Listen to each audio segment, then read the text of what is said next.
সবাইকে প্রণাম, নমস্কার। সাপ্তাহিক কথামৃত পাঠের আয়োজনে সবাইকে স্বাগত জানাচ্ছি।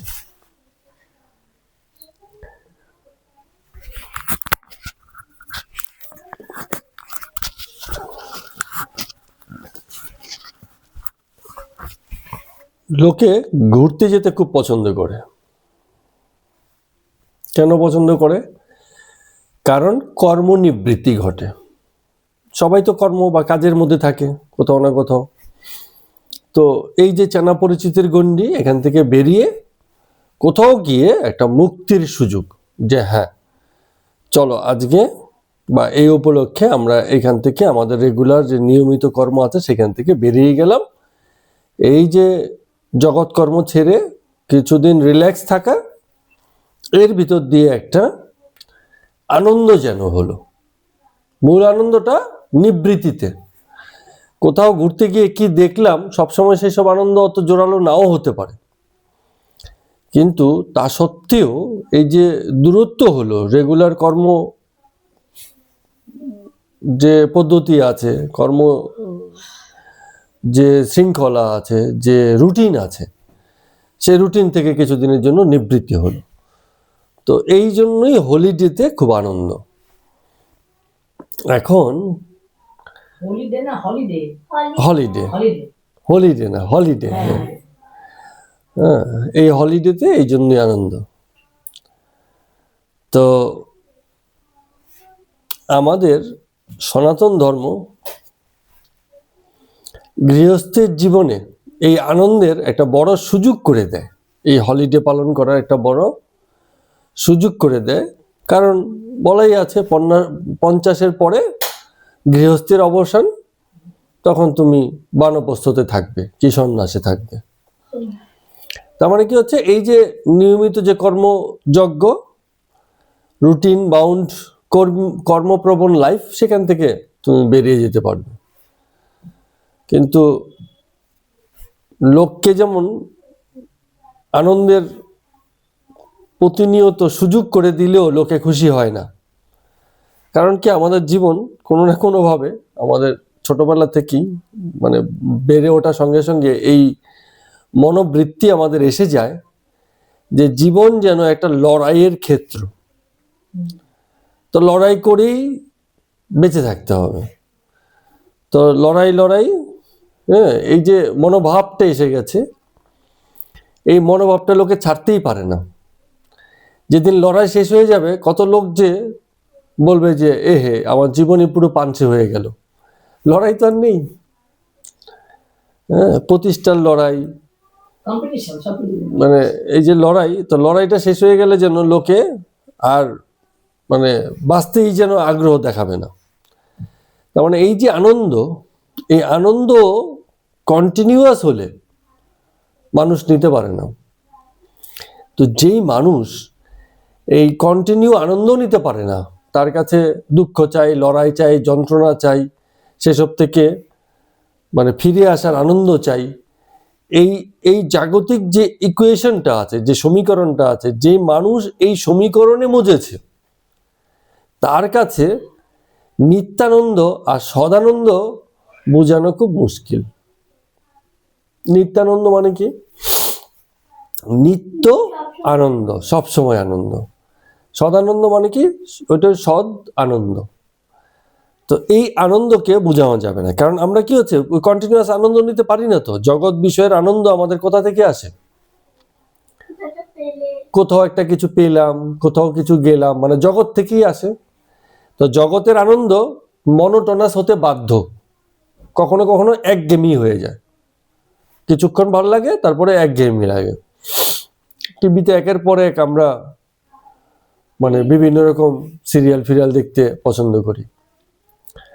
কিন্তু যদি এই করতে বলে যে তুমি যখন পছন্দ করো তোমাকে এই দিয়ে দেওয়া হলো, তুমি দিন নেই রাত নেই খাওয়া ঘুম বাদ দিয়ে কেবল এই করবে, একসময় এগুলো আর ভালো লাগবে না। এই যে রিল দেখতে খুব পছন্দ করে, রিল শর্ট মোবাইলে একটার পর একটা পাল্টে শেখার কিছু যায় না, এই সামান্যই শেখা যায়। তো সেই দেখতে কিন্তু ওকে শাস্তিও সেই দেওয়া হয় যে তাহলে দেখতেই হবে, একের পর এক দেখতে হবে, থামতে পারবি না। এতই যখন পছন্দ তাই করা হোক, নন স্টপ ওয়াচিং। আর ভাল লাগবে না, না না না আর দেখতে চাই না। হ্যাঁ, তার মানে জগতের আনন্দগুলো এরকমই, এক সময় না এক সময় মনোটোনাস বা একঘেয়েমি এসে যায় তার। কিন্তু জগৎ দর্শনের আনন্দটা আলাদা। হ্যাঁ, জগতে এসে জগতের এই খেলাটাকে দেখা, এই খেলার কোনো শেষ নেই, এটা দেখাটাই আনন্দ। খেলাতে অংশগ্রহণ করলেই মুশকিল, ব্যক্তি বোরিং হয়ে যাবে, মনোটোনাস হয়ে যাবে, কিন্তু অংশগ্রহণ করা যাবে না। জগতে খেলাটাকে শুধু নিশ্চুপ নিশ্চিন্ত হয়ে দেখা যাবে। যা ঘটে জগতে, অসংখ্য ঘটনা, তাত্ত্বিকও বটে বাস্তবিকও বটে, তাত্ত্বিকও বটে বাস্তবিকও বটে। কিন্তু খেলাটাকে দেখতে হবে দূর থেকে। ওই যে আমরা সকালবেলা পেপার পড়ি আর জগতের খবর নেই, শুধু এই খবরে জগতের খেলা বোঝা যায় না। এই খবরে জগতের ঘটনার খেলা বোঝা যায়, যে ঘটনা হচ্ছে একটার পর একটা ঘটনা। কিন্তু জগতের যে ঘটনা বলি তার খেলাটা হয় ছোট্ট। জগতে এত খুন খারাপি হচ্ছে, খেলাটা কি তাহলে? খেলাটা হচ্ছে জগৎ মানেই খুন খারাপি থাকবে, এতে আর আশ্চর্য হওয়ার কিছু নেই। জগৎ মানেই মৃত্যু থাকবে, জগৎ মানেই জন্ম থাকে, এতে আর আশ্চর্য হওয়ার খুশি নেই, ব্যতীত হওয়ার খুশি নেই, মানে খুশি হওয়ারও কিছু নেই। হ্যাঁ, এই যখনই বলছেন প্যাথেটিক, তখনই খেলার আনন্দটা আমরা ব্যক্তি হয়ে খেলছি। আর যদি মনে হয় যে না, এই তো খেলা, এই তো হচ্ছে, প্রতি মুহূর্তে একটু সচেতন ভাবে দেখলে দেখবো এইসবই চলছে, তো যদি তাই হয় তাহলে এতে আর মানে কিসের কি আছে। তো এখন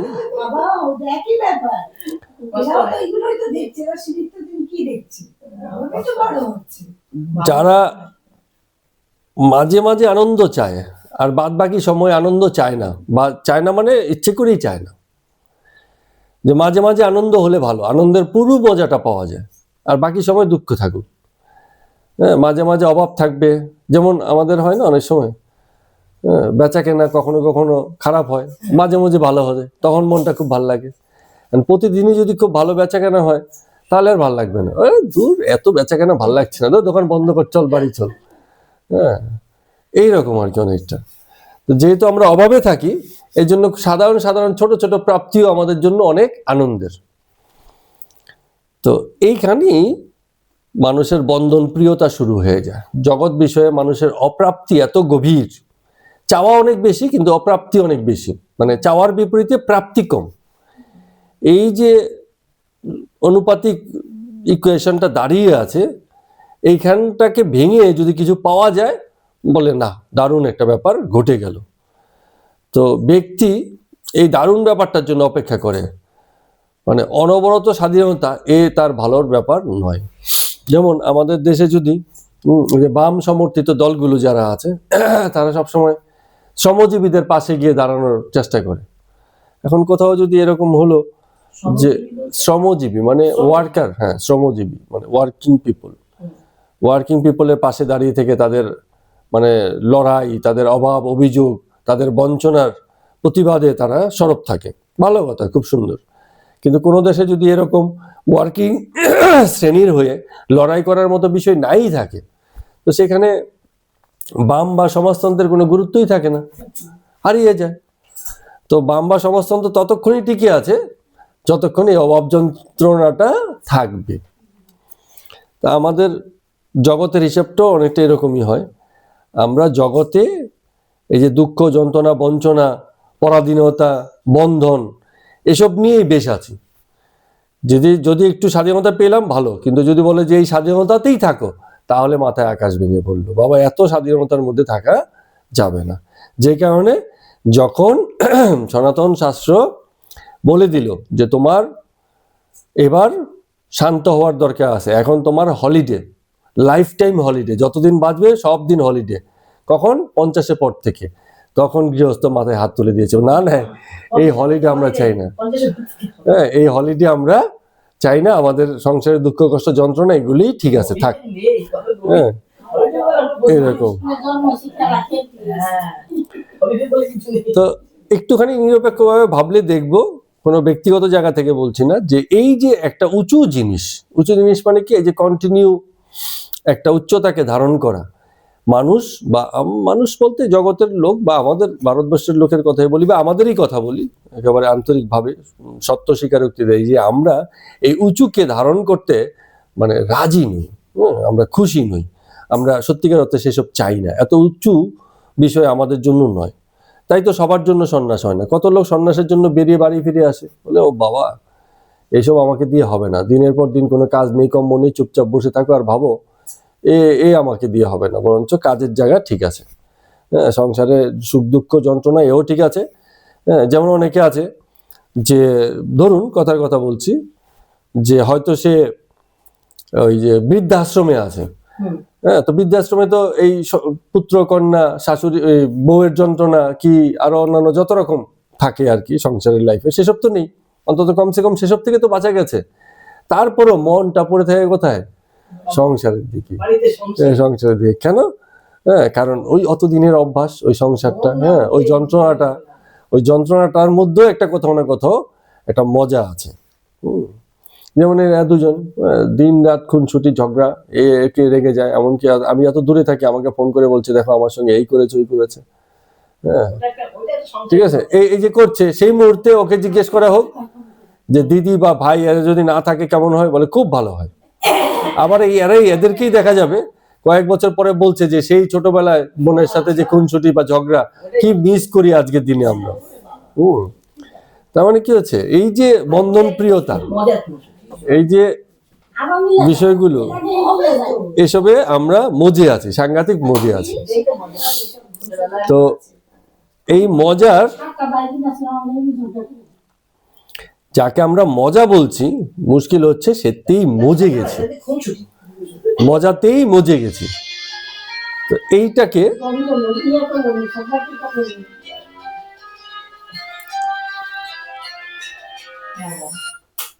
বলেন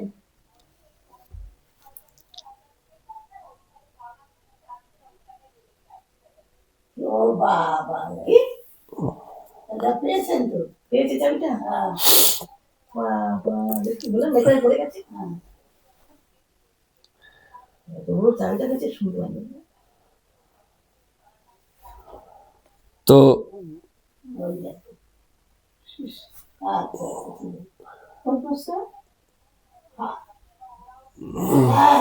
ঠিক আছে, ঠিক আছে, চাবিটা পেয়েছি, হ্যাঁ হ্যাঁ হ্যাঁ, ওই যে নিচে বারান্দাটা আছে না, বারান্দাটার মধ্যে চাবিটা রেখে আমরা অনেক সময় কথায় কথায় বলি যে ঠাকুর তোমাকে আমার অদেয় কিছু নেই, মানে এমন কিছু নেই যা তোমাকে আমি দিতে পারি না। কিন্তু একটা জিনিস আমরা দিতে রাজি নই, সেটা কি? সেটা হচ্ছে আমাদের ব্যস্ততা। আমাদের যে ব্যস্ততা আছে এটা ঠাকুরকে দিতে রাজি নেই, যে ঠাকুর আমার সব ব্যস্ততা আমি তোমায় দিলাম, আমি এখন থেকে আর ব্যস্ত নই, সেসবে রাজি নই। ব্যস্ততা বলতে কি বোঝাচ্ছি? আমাদের ইনভলভমেন্ট, এই যে বিভিন্ন জাগতিক কর্ম আছে, জগতের যত হিসেব নিকাশ আছে, জগতের যত সম্পর্ক আছে, ব্যক্তি একা থাকলেও জগতের সাথে সম্পর্কিত থাকে। অনেকে ভাবে যে আমার পুত্রকন্যা স্ত্রী কেউ নেই তো আমি বুঝি মুক্ত। না, সে জগতের সাথে সম্পর্কে আছে, কোথাও না কোথাও বন্ধুর সঙ্গে সম্পর্কে আছে, কোথাও না কোথাও কিছু না কিছু সম্পর্কে সে জড়িয়ে আছে, জগৎ বিষয়ক সম্পর্ক। তো সেই সম্পর্কের যে ইনভলভমেন্ট আছে সেসবগুলোকে আর আমাদের সেই ইনভলভমেন্ট জনিত ব্যস্ততাকে আমরা ছাড়তে রাজি নই। ঠাকুরকে সব দিতে পারি কিন্তু এই ইনভলভমেন্ট আমরা ছাড়তে রাজি নই। জগৎ উপাদান হয়ে জগতের অংশ হয়েই আছে। মুক্তি কিভাবে চাইতে পারি আমরা? মুক্তি আমাদের দিয়ে হয় না। এখন মুক্তি আর বন্ধনের ক্ষেত্রে ব্যাপারটা অনেকটা এরকম। একটা উদাহরণ দিয়ে যেমন বলছি, যেমন লতানো গাছ বাড়ে কিসের উপর? আরেকটা গাছকে জড়িয়ে।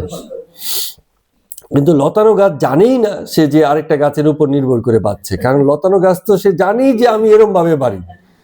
তো আমরা বাইরে থেকে বলছি ও নির্ভর হয়ে আছে, ও তো বলছে এটাই তো আমি, এরম জড়িয়ে থেকেই তো আমি বাঁচি, আমার কাজই। পর গাছে তো ভাবে যে আমি তো এরমই। তুমি আমাকে বলছো বন্ধন, আমার তো এখানে বন্ধন বোধ হচ্ছে না, কারণ আমি তো এরকমই ছত্রাক, ব্যাঙের ছাতা যেটাকে বলি আমরা, যে কি বলে এটা, মাশরুম। হ্যাঁ, ও তো সাদা, এখন বাকি গাছগুলো বলছে তুই সাদা, তোর মধ্যে ক্লোরোফিল নেই, হয় না সাদা? একটু মানে বেসিক্যালি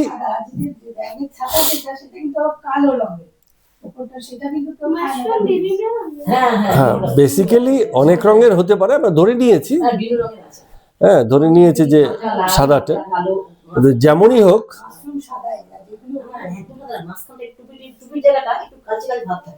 কালচে থাকে, একটু হলদে থাকে, ঠিক আছে যেমনই হোক, তো ধরলাম সাদাটা টাইপ, কিন্তু গাছের মতো তো নয়, অন্যান্য গাছের মতো নয়। এখন অন্যান্য গাছ বলছে তুই তো গাছ নস, তুই তো মানে তোর তো ক্লোরোফিল নেই, সবুজ যে উপাদানটা সেটা নেই, ঠিক আছে। এখন মাশরুমের কাছে তো কিছু যায় আসে না, ও তো এইভাবেই বড় হয়েছে। তা আমাদের অবস্থা হচ্ছে লতানো গাছের মতো, আমরা তো এইসব জড়িয়েই মানে শুরু থেকে বড় হয়ে এ পর্যন্ত এসেছি। এখন কেউ এসে মাঝখান থেকে বলছে তুমি বন্ধনে আছো, আমাদের তো ভারী জ্বালা হয়ে গেল। হ্যাঁ, বলে এসে তুমি বন্ধনে আছো, আমি তো ভাই আছি এরকম হয়ে। হ্যাঁ, তো যে কারণে অনেক লোকেই এই যে বন্ধনের কথা যখন বলা হয়, সে বুঝতেই পারে না আসলে জীবনের বন্ধনটা কোথায়। সে বলে এই তো বেশ আছে, এভাবেই তো আছি, সবাই তো এইভাবেই আছে, জগতে যেদিকে তাকাই সব তো এই নিয়মেই দাঁড়িয়ে আছে, তো আমি আর বন্ধন বোধ কোথায়? তো তৃষ্ণা বোধ না থাকলে যেমন জলের তৃষ্ণা আসে না, এমন বন্ধন বোধ না থাকলেও মুক্তির তৃষ্ণা আসে না। বন্ধন বোধ আগে, তারপরে মুক্তির ব্যাপার। আগে বন্ধনটা তো বুঝি, আগে পরাধীনতাটা, আগে এই যে জড়িয়ে থাকাটা, এই যে মজে থাকাটা, এটা যদি বুঝি, তবে সেসব নির্ভরতা ভেঙে প্রশ্ন আসবে মুক্তির। মুক্তি এত সহজ ব্যাপার নয়, তাই না? তো মুক্তির আকাঙ্ক্ষা, একটা কথা বলা হয় যে মুক্তির আকাঙ্ক্ষা যেটা আছে গড়পড়তা সব মানুষেরই এই ভাবনা, এটা কিন্তু কথা ঠিক। মুক্তির আকাঙ্ক্ষা, তুমি একটা মানুষকে বেশি দিন পরিচালনা করতে পারবে না। বাড়ির যে গোবেচারা ছেলেটা, আগে এরকম দেখা যেত, এখন একটু কমই দেখা যায়, আগে হাবা গোবা ছেলে দেখা যেত, বাড়ির 5 মাস কাটতো, বাড়িতেই খেতে হইত, ও সবাই খেপাতো, ও হ্যাঁ হ্যাঁ করে হাসতো, সবার সঙ্গে তাল দিত, কিন্তু একটু হাবা গোবা, মানে খুব চলাফেরা তো হাবা গোবা, কিন্তু ওকে দিয়ে কাজ হয়, সরল সিধে এরম এরম অনেক দেখা যেত, এখন কমই দেখা যায়। জন্মের পর থেকেই সবাই একজন সিয়ানা হয়ে বড় হতে থাকে, কিন্তু এরকম হাবা গোবা খুব একটা দেখা যায় না। হ্যাঁ, সরল সিধে ওকে গিয়ে বলতো যে ওই কথা গিয়ে বল, এমন কিছু বলেই তো ও বুঝতো না, গিয়ে আরেকজনকেই বলতো, ও আবার বকাঝকা দিয়ে বলতো যা গিয়ে বল, তোকে কে শিখিয়ে দিয়েছে, ওকে এই কথা বল, ও এসে আবার এরকম বলতো, লোকে মজা নিত এরকম। তো ঘটনা হচ্ছে যে আমাদের অবস্থাটা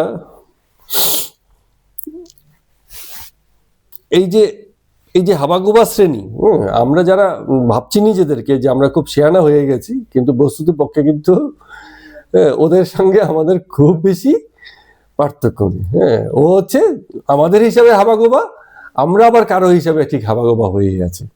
হ্যাঁ, যদি চেতনার কথা বলা হয়, যদি চৈতন্যের কথা হয়, যদি বুদ্ধিভিত্তিক স্তরের কথা হয়, হ্যাঁ, যেখানে মেধা, মনন, সৃজনশীলতা এগুলোকে বিচারে আনা হয়, তাহলে কি হবে? আমাদের গড়পড়তা বেশিরভাগ লোক সব সেই হিসাবে হাবাগোবাই হয়ে আছে।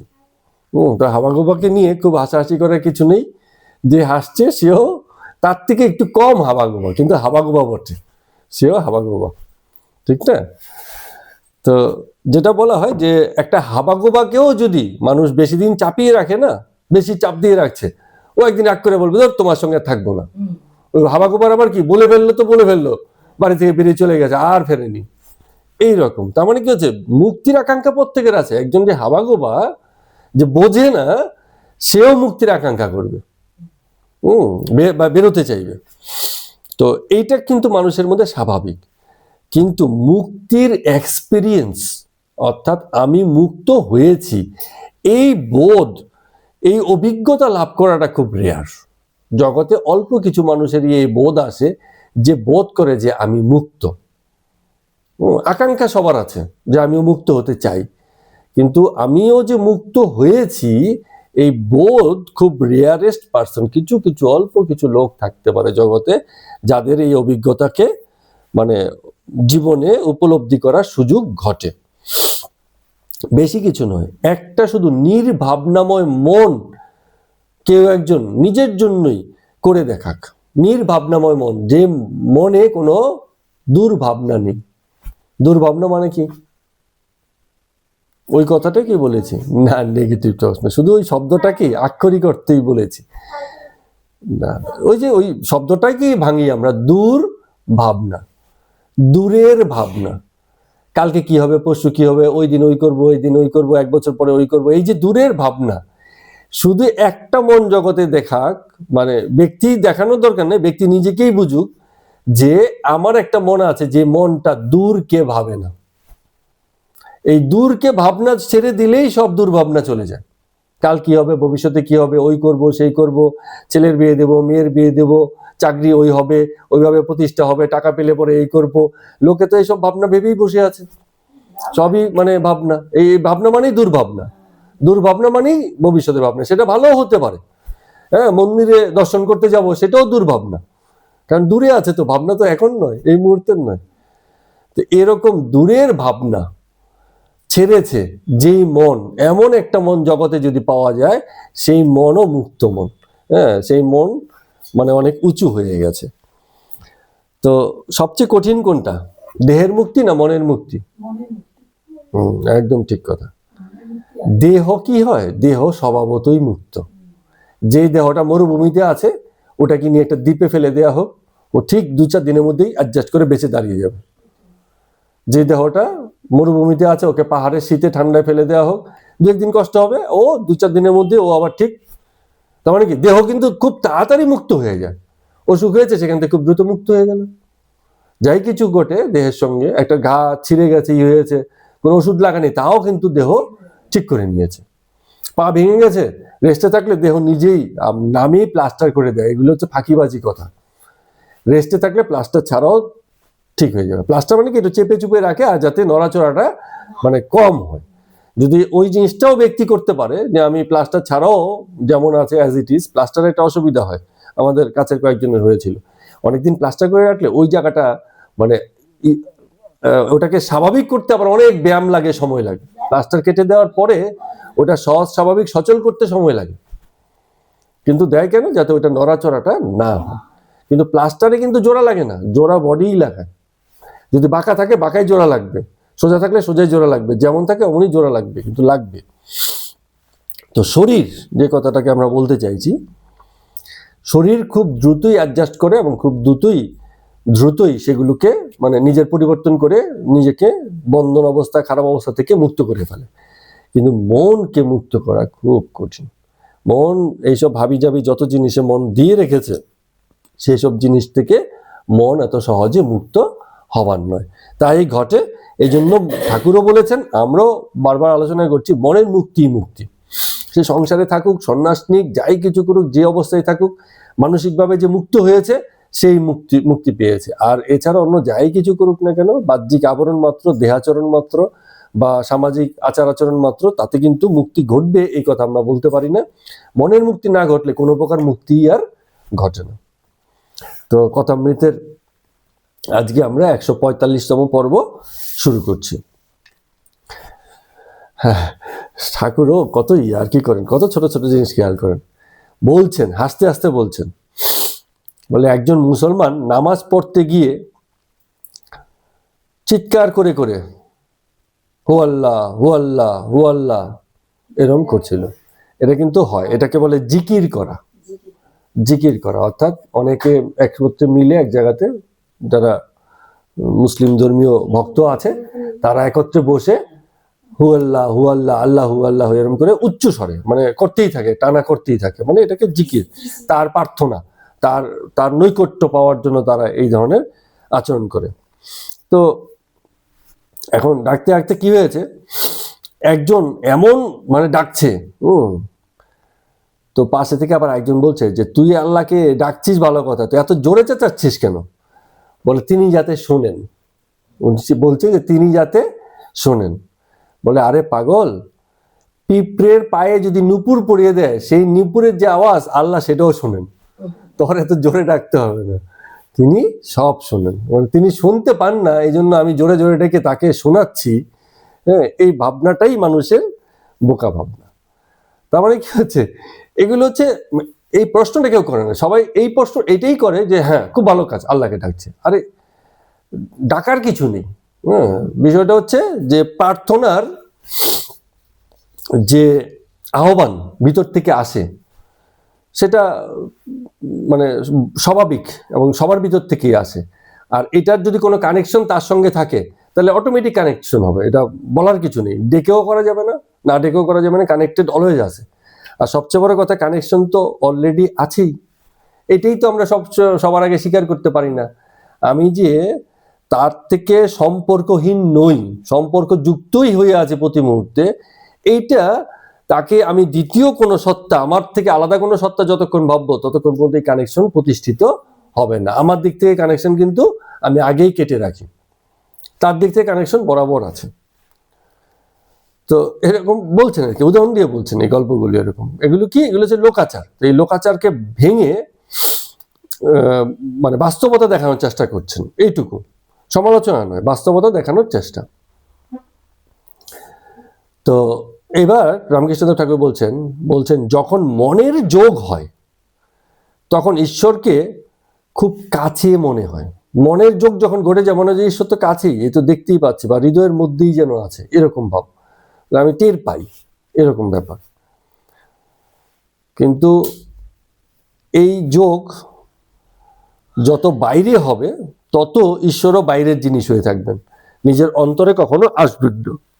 জালালউদ্দিনকে আমরা লাস্টের দিকে একটা গল্প বলে ওই কথাটা বুঝিয়েছিলাম। তো এবার রামকৃষ্ণদেব ঠাকুর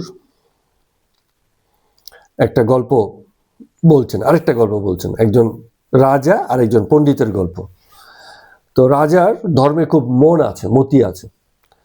তো তিনি একজন পণ্ডিতকে ডাকতেন সবসময় ভাগবত কথা শোনার জন্য। তো পণ্ডিত প্রত্যহ যেতেন এবং রাজাকে একটা সময় করে ভাগবত কথা বলতেন এবং শেষে জিজ্ঞেস করতেন যে রাজা মহাশয় আপনি বুঝেছেন তো? রাজা অনেকক্ষণ চুপচাপ থেকে বলতেন তুমি বোঝো, বলে তাকে বাড়ি পাঠিয়ে দিতেন। তো পরের দিন আবার যেতেন এরকম ভাগবত কথা হতো। তো যাই কিছু বুঝাতেন, বলে জিজ্ঞেস করতেন রাজা আপনি বুঝেছেন তো? রাজা বলতেন তুমি আগে বোঝো, বলে আবার বাড়ি পাঠিয়ে দিতেন। তো উনি প্রায় এরকম চিন্তা করতেন যে ব্যাপারটা কি, যে আমি যাই তো রাজা চুপচাপ থাকলো, আসলে বুঝলো কি বুঝলো না আবার তো জিজ্ঞেস করা কর্তব্য, আমি তাকে জিজ্ঞেস করি যে আপনি বুঝেছেন তো? তো সবশেষে রাজা বলতো তুমি আগে বুঝো, এই বলে আর কিছু বলতো না, চুপচাপ।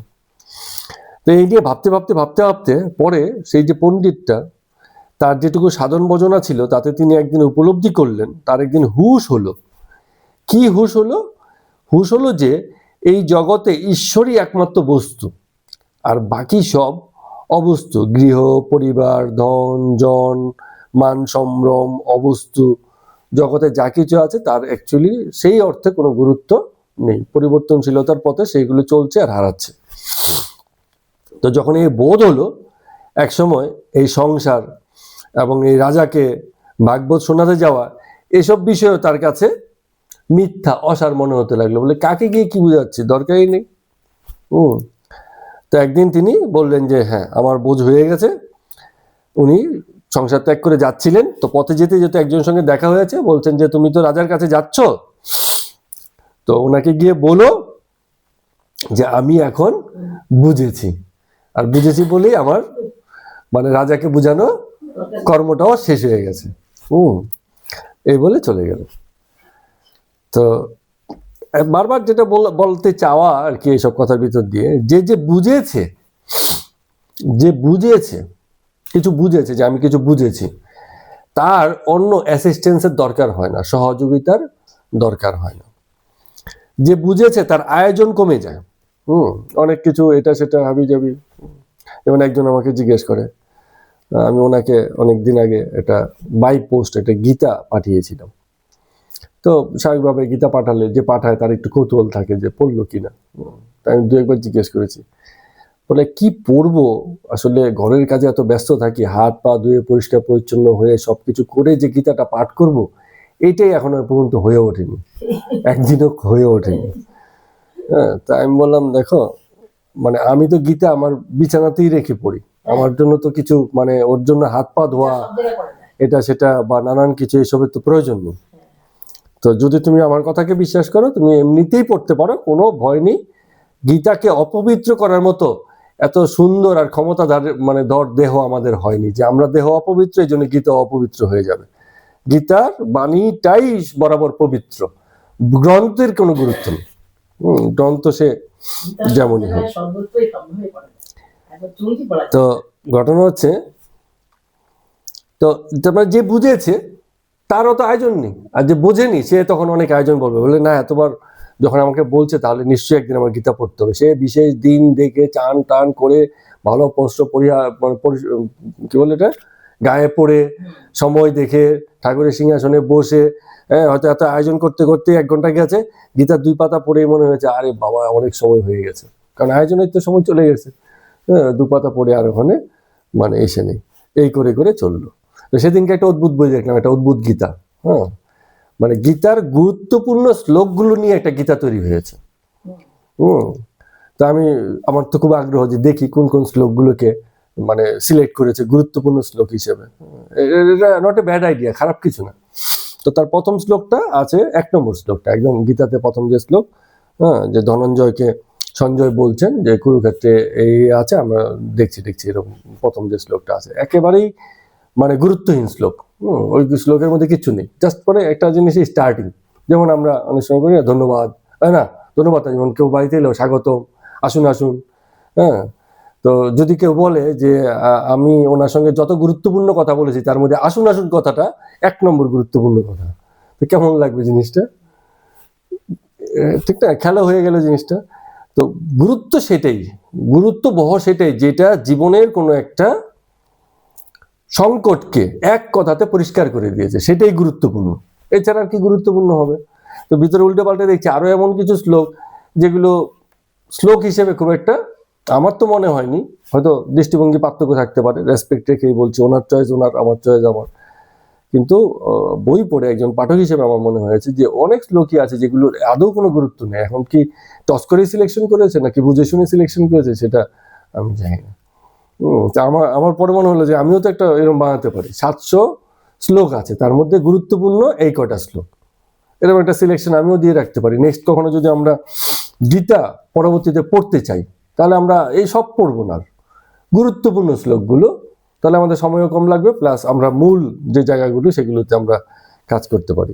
যা সেগুলো ভাবনা আর কি, এমন গুরুত্বপূর্ণ কিছু না। কথা হচ্ছে যে বুঝে গীতাটাকে যে বুঝতে চেষ্টা করে তার কাছে প্রত্যেকটা কথাই গুরুত্বপূর্ণ না, প্রত্যেকটা কথা গুরুত্বপূর্ণ না, ফালতু কথা না। যেটা হতে পারে সেটা হচ্ছে প্রসঙ্গ টানা, হঠাৎ করে একটা কথা বলে দিলাম, এই জিনিসটা এরকম হয় না। যেমন এত আলোচনা করা দরকার নেই, আমরা যত আলোচনা করি সব কথা কি গুরুত্বপূর্ণ না, কিন্তু একটা গুরুত্বপূর্ণ কথা বলার জন্য এতগুলো কথা বলে তারপরে একটা কনক্লুসিভ কথায় আসে। তো গীতাতে প্রত্যেকটা যে পর্ব আছে, 18টা অধ্যায় আছে, তা প্রত্যেকটা অধ্যায়ে একটা সার কথা আছে। ওই সার কথাটা বলার জন্য 50, 60, 70, 80টা কথা বলেছে, কিন্তু একটা মূল কথা আছে। তো সেই মূল কথা আর এই মূল কথাকে প্রকাশ করে এমন 10টা 12টা 15টা শ্লোক, এই কথাগুলোই গুরুত্বপূর্ণ। তারপরে বাকিগুলো ওগুলো ফেলনা নয় কোনো কিছুই, কারণ ওগুলো না বললে তো আবার হবে না। আমরা তো শুধু মানে একটা আমিষের ট্যাবলেট খেয়ে নিলেও হতো, তাহলে ভাত মাংস খাই কেন, মাছ খাই কেন, অন্যান্য সবজি খাই না কেন, তাই কেন? মানুষ মানে ভালো মানে খাঁটি কিভাবে বোঝা যায়, মানুষ কি প্রকৃতির হলে ভালো হয়, ষোড়শ অধ্যায়ে ভালো পরিষ্কার করে লিখে দেওয়া আছে। আর এগুলো বোঝানোর জন্য বলেছে। তো যাই হোক, যেটা বলতে চাইছি যে যার আন্ডারস্ট্যান্ডিং আছে, যে কথা দিয়ে এত কথার অবতারণা হয়ে গেল, যে যার আন্ডারস্ট্যান্ডিং আছে, কিছু বুঝ আছে, যে কিছু বুঝেছে, সে এত আয়োজনের মধ্যে যাবে না। সে কি করবে, ও তার গীতা পড়া দরকার, সে যখন তখন বই খুলে বসে যাবে, পড়তে শুরু করে দেবে, কোনো চিন্তা ভাবনা নেই, এইরকম ব্যাপার। তো যার আয়োজন থাকে তার একজন গুরুরও দরকার হয়, বলে যে অনেক কিছু তো বুঝেছি, যাক একজন গুরুও লাগবে এবার। বা যে কিছু বোঝে না তার আরো বেশি লাগে, বলে যে এবার একটা গুরু ধরতে হবে। গুরুকে আবার ধরতে হয়, ভাষাগুলো এরকম হয়ে গেছে গুরুর ব্যাপারে, গুরু ধরা লাগবে, এরকম ব্যাপার। কথাগুলো হচ্ছে এরকম হওয়া উচিত, সুন্দর, শিষ্যেরও চয়েস থাকা উচিত যে আমি গুরুর আশ্রয়ে যাব, গুরুকে ধরা নয়, গুরুর আশ্রয়ে যাব। আমার তো নিরাশ্রয় জীবন, ঘুরে বেড়াচ্ছি, মানে দিশা পাচ্ছি না। তো গুরুর আশ্রয়ে গেলে বুঝি এবার একটা দিশা করবে, এরকম উচ্চ বিচার রাখা উচিত গুরুর ব্যাপারে। বলে গুরু ধরতে যাব, এবার গুরু ধরবো। তো কিন্তু ঘটনা হচ্ছে এই যে আমরা যে এত কথা বলি, এটা সত্যি আমাদেরও লোকে জিজ্ঞেস করতে পারে যে এত কথা বলছেন বোঝার কথা নিয়ে, হ্যাঁ, যে কোনো লোকই সঙ্গে সঙ্গে পাল্টা প্রশ্ন করবে। কি প্রশ্ন করবে? যে আপনি কতটা বুঝেছেন, আগে সেটা বলুন। তো ঘটনা হচ্ছে যে এটা অস্বীকার করার উপায় নেই। কাউকে যদি বলি যে আপনি কিছু বোঝেন না, এটা ডাহা মিথ্যা কথা হবে। সবাই বুঝে এই কথাটা, একেবারে মানে আপনি কিছু বোঝেন না, যা বোঝা সব আমি বুঝে গেছি আর আপনি কিছু বোঝেন না, এই মানসিক স্ট্যান্ড পয়েন্ট একটা ক্লিবত্ব, মানে জড় অবস্থা। সেই মন আরো বেশি অন্ধকারে আছে। মনে হচ্ছে এটা বোঝা উচিত, বলা উচিত যে আপনিও বোঝেন আমিও বুঝি। কি বুঝি? যার যার নিজের মতো করে। খুব শেয়ানা বোঝা বুঝি, মানে আমরা কেউ কিন্তু বোকা নই জগতের লোক। আমিও আমার মতো বুঝছি, আপনিও আপনার মতোই বুঝছেন। তাহলে আর বোঝার কি বাকি আছে? যদি তাই স্বীকার করে নিই যে সবাই যদি সবার নিজের মতো করে বোঝে, তাহলে বুঝবার বাকিটা কি থাকলো? গীতা তাহলে কি বোঝাতে চাইছে? আমরা গীতা যাই বলুক না কেন, সবাই তো নিজের মতো করেই বুঝবে। কেউ তার তুমি তো আর আমার মতো বুঝতে পারবে না, আমিও তোমার মতো বুঝতে পারবো না, সবাই নিজের মতো করেই বুঝবে। তো আপত্তিটা ঘটেছে ওই নিজ শব্দটার মধ্যেই। গীতা মূল আপত্তি করেছে নিজ। এই যে তুমি তোমার মতো বোঝো, তুমিটাতেই আপত্তি। তুমিটাকে বাদ দিয়ে দেখো বোঝা যায় কিনা কিছু। নিষ্কাম মানে কি? কামনা বাসনা কিছুই থাকবে না? না, কামনা থাকবে, ফল থাকলেই কামনা থাকে, ফল থাকলেই কর্ম থাকলেই ফল থাকবে। সেসব জায়গাতে ফাঁকি হচ্ছে না। সেই কর্মটা, সেই ফলটা, সেই কামনাটা যেন আমি কেন্দ্রিক না হয়, ওটা যেন আমি আশ্রিত না হয়। ওই আমিটাকে বাদ দিলেই প্রকৃত বোঝাটা ঘটবে। আর না হলে ওই সবাই আমার মতো করে বুঝবে, নিজের মতো করে বুঝবে নাকি নিজের স্বার্থপর বুদ্ধিটাকে, নিজের কোথায় লাভ হবে, কি বুঝলে পরে নিজের সুবিধা হয়, সেইভাবেই বুঝবে। তো এই যে নিজ কথাটাকে যখন বাদ দিতে পারবে কেউ, তখন সে প্রকৃত বুঝেছে যে এখানে নিজের কোনো অস্তিত্ব নেই। আমার সুখ দুঃখ, পছন্দ অপছন্দ, ভালো মন্দ, আমার কোনটায় সুবিধা কোনটা অসুবিধা, সেসব নেই। সেসব বাদ দিয়ে যদি কিছু বোঝা যায় জগৎ বিষয়ে, সেই কিছু বুঝেছে। এছাড়া আর বাকি সবাই যার যার নিজের মতো বোঝে, সুবিধাজনক বোঝে। পার্থক্যটা এই জায়গাটা কি, খুব সিম্পল জিনিস, কিন্তু বুঝলে তখন ব্যাপারগুলো আরো মানে ওয়াইডার হয়ে যায়, মানে ক্ষেত্রটা আরো ব্যাপক হয়ে যায়। নিজের সুবিধা মতো বোঝার ক্ষেত্রে ক্ষেত্র একটুখানি, যখন সুবিধা মিটে গেল বোঝাবুঝিও শেষ। কিন্তু যদি নিজ বাদ হয়ে যায়, তাহলে এই বোঝার, এই দেখার, এটা কিন্তু শেষ হয় না, এটা কন্টিনিউ চলতে থাকবে, কারণ নিজ তো নেই। তো আরেক ভদ্রলোক তখন আরেকটা গল্প বলছেন, মানে ঠাকুরই বলছেন আরেকজনকে আরেকটা গল্প বলছে। এই এরকম আরেকজন ভাগবতের পণ্ডিত ছিল। হ্যাঁ, অনেক খোঁজাখুঁজি করা হলো তাকে, মানে একজন ভালো পণ্ডিত যিনি শ্রীমদ ভাগবতের গল্প বা কথা বলতে পারেন, একজন গৃহস্থ তেমন খুঁজছে। তো অনেককে জিজ্ঞেস করছে যে তোমার কাছে আছে না অনেক সময় যে আমার বাড়িতে কীর্তন দেবো, তোমার কাছে কোনো কীর্তনীয় দলের ঠিকানা আছে, খোঁজ আছে? এমন আমরা বলি, সবার তো সবার খোঁজ থাকে না। তো ওই গৃহস্থ ভদ্রলোক সবার কাছে জিজ্ঞেস করছে যে তোমার কাছে কোনো ভাগবতের মানে কথক একজন ভালো আছে যে ভাগবত কথন করতে পারে, ভাগবতের কথা শোনাতে পারে? তো অনেকের কাছে জিজ্ঞেস করার পর একজন বলল যে হ্যাঁ, আমার কাছে একজন আছে, খুব উচ্চ পণ্ডিত, খুব ভালো, মানে তার ভাগবতের গল্প কথা আমরা শুনতে পাই, কিন্তু একটু গোল আছে। গোল আছে বললে সেই ভদ্রলোকের কয়খানা লাঙ্গল আছে, কয়েকটা হেলে গরু আছে। তো মানে বিভিন্ন দিনই সে খুব ব্যস্ত থাকে। তো এত ব্যস্ততার মধ্যে সে যদি একটু অবসর পায়, তবে যদি আমি তাকে অনুরোধ করি, সে এসে হয়তো একটু ভাগবত শোনাতে পারে। তখন সেই গৃহস্থ বলছে যে ওরকম যার লাঙ্গল আছে, হেলে গরু আছে, ওরকম ভাগবতের পণ্ডিত আমার দরকার নেই, ওরকম আমি ভাগবতের পণ্ডিত চাই না। আমি চাই এমন লোক যে ভাগবতের কথা চিন্তা করার জন্য যার অপুরন্ত সময় আছে, এসব বিষয়েই যে ভাবে এবং আমাকে তার থেকে কিছু কথা হরিকথা সে শোনাতে পারবে। এরকম লোক চাই, বলছেন আর কি ঠাকুর।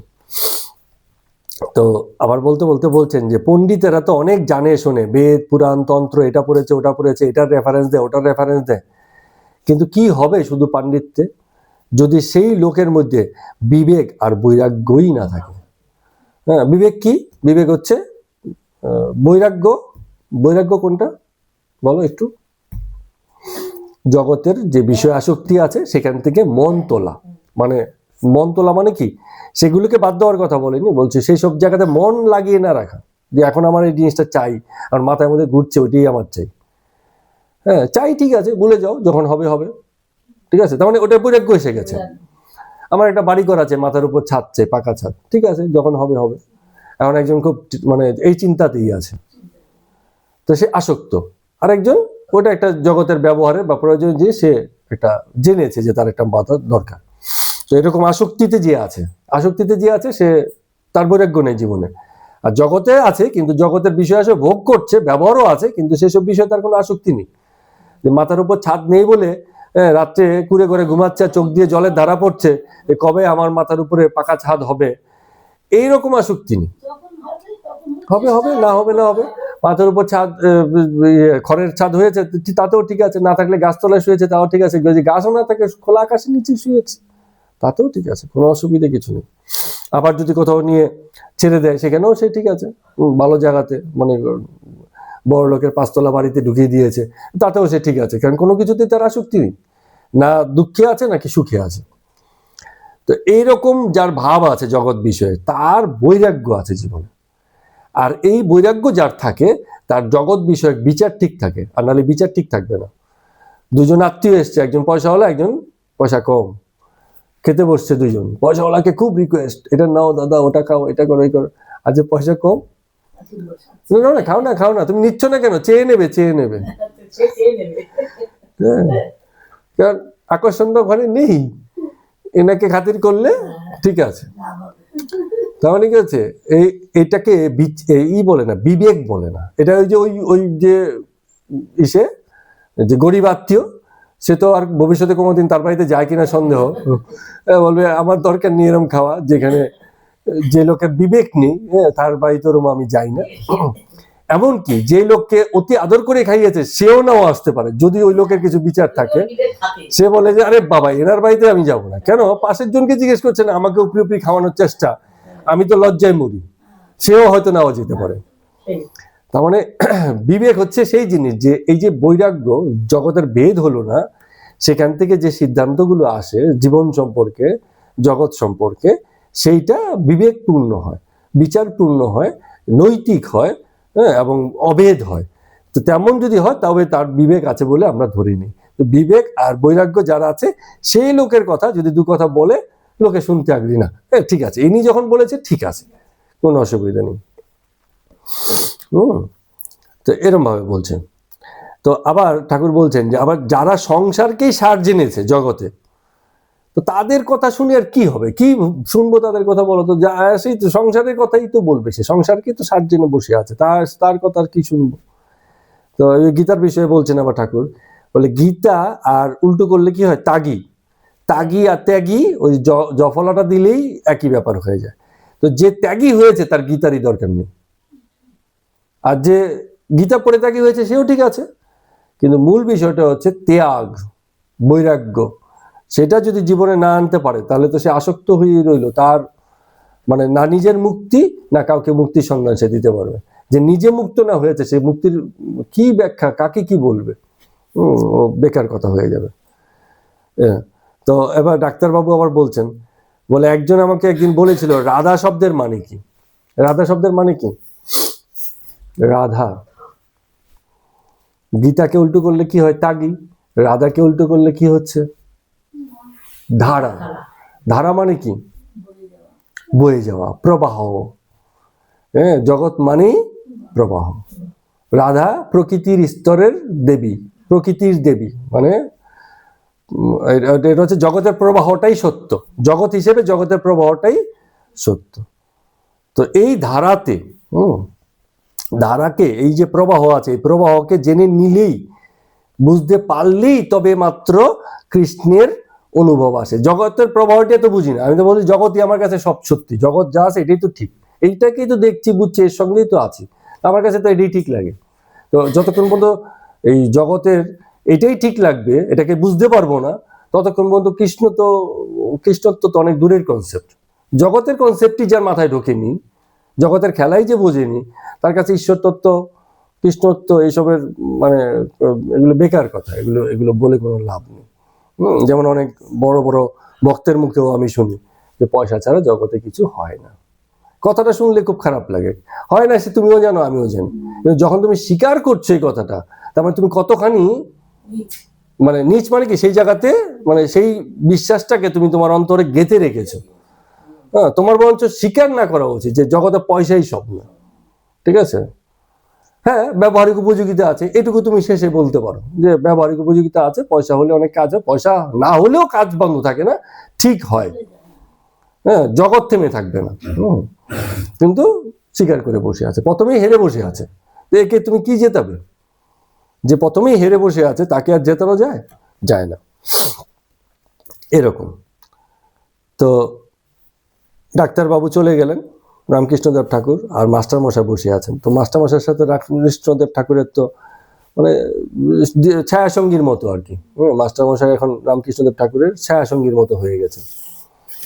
তো মাঝে মাঝে নিজেরা গল্প করেন, ঘরে অনেক বসে আছে ভক্তবৃন্দ, তাদের সাথে কথা না বলে মাস্টারমশাইয়ের সাথে নিচু স্বরে খুসখুস হ্যাঁ দু চার কথা ঠাকুর বলেন। তো মাস্টারমশাই বলছেন যে চৈতন্য বলে গেছে কি, বুদ্ধ বলে গেছে কি, যীশুখ্রিস্ট বলে গেছে, যদি বলে তবেই বিশ্বাস করবো, লোকের এরম ধারণা। সেই সময়ে আজকে আমরা বলছি রামকৃষ্ণদেব ঠাকুর বললেও বিশ্বাস করবো, কিন্তু তখনকার দিনে তো কেউ এটা বলেনি। তখন বলছে তুমি কে? রামকৃষ্ণ, তোমাকে চিনি না। চৈতন্য বলেছে, হ্যাঁ তবে ঠিক আছে। হ্যাঁ, উনি যেটা বলেন মরলে পরে ঠিক হয়। তো যতক্ষণ পর্যন্ত মোড়ে বিখ্যাত না হচ্ছে ততক্ষণ পর্যন্ত সেই লোকের কদর নেই। তো এরকম যারা মোড়ে বিখ্যাত হয়েছে, চৈতন্য, বুদ্ধ, যীশুখ্রিস্ট, এরা যদি বলে থাকে তবে লোকে বলে যে না এবার ঠিক আছে, তাহলে কথা ঠিক আছে, নাহলে কিন্তু কথা ঠিক নেই। তো এখন আমরা যারা এইসব রেফারেন্স দেয়, আমি তো এদের থেকে দূরে থাকি সবসময়, যে রেফারেন্স দেয় এই গীতার এত শ্লোকে এই বলা আছে, ওইখানে ওই বলা আছে, ওইখানে ওই বলা আছে। আরে সব তো বলা আছে বুঝলাম, আপনি বুঝলেন কি সেটা বলেন না, আপনার কথাটা বলেন না।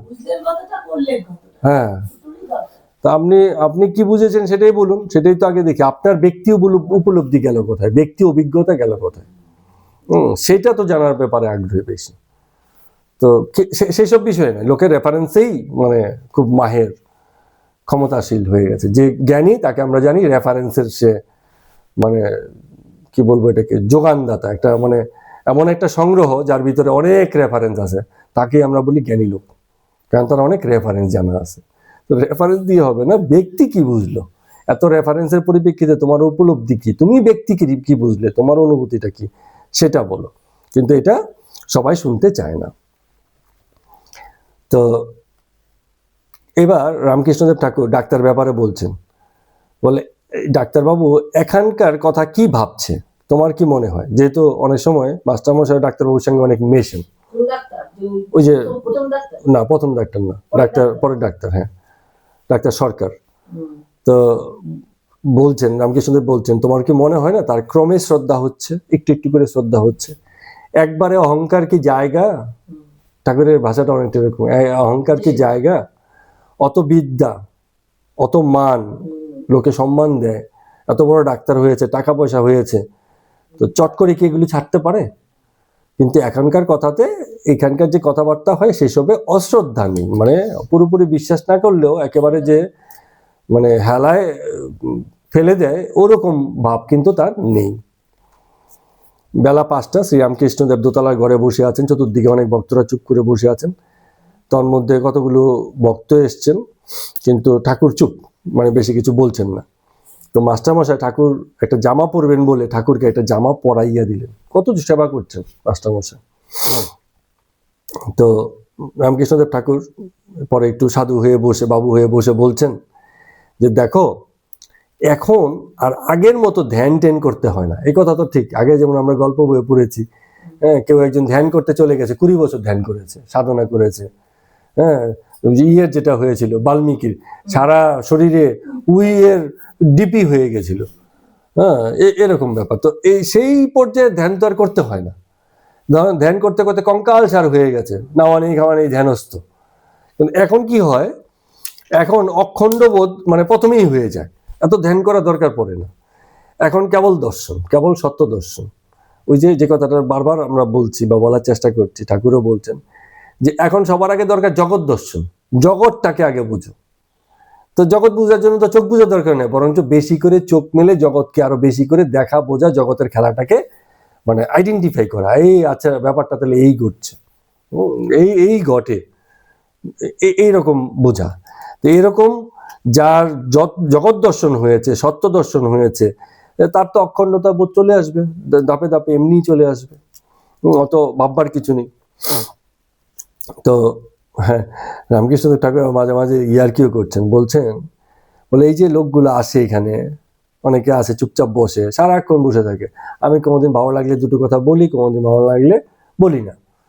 তো এই বসে টসে কোনো গান নাই, কথা নাই, অনেকক্ষণ বসে পরে এক সময় প্রণাম করে আবার দূর থেকে চলে যায়। বলে যে কেন এরম করে এরা, এরা আসে কিছু পায় না, তাও আসে কেন, বা এসেই চলে যায় কেন?